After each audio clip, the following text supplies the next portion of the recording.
সেদিন চলে গেছিলাম বিজয় অ্যান্ড সোনামের রিসেপশন সেরিমনিতে, যেখানে কেটারিংয়ের দায়িত্বে ছিল দ্য ফিউশন কেটারার। ঢুকেই দেখি স্টার্টার্সে crispy chilli baby corn, fish ball, chicken pakora and chicken momo. তাই সব কিছুই একটু একটু করে ট্রাই করে নিলাম। চিকেন মোমোটা কিন্তু আমার খুবই ভালো লেগেছে। তারপরে একটু কফি অ্যান্ড মকটেল কাউন্টার থেকে মকটেল ট্রাই করে চলে গেছিলাম মেন কোর্সের দিকে। সে তো এক এলাহি আয়োজন।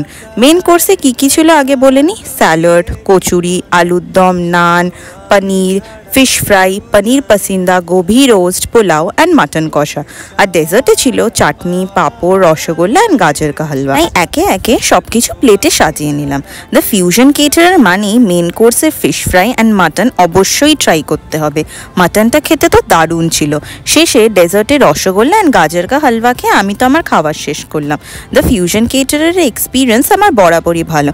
তোমাদেরও কি কন্ট্যাক্ট ডিটেলস চাই? তাহলে অবশ্যই ডেসক্রিপশন চেক করে নিও। অ্যান্ড এখনও যদি আমাদের পেজ দ্য ফুডিজ ঠিকানাকে ফলো না করে থাকো, তাহলে ডু ফলো আস।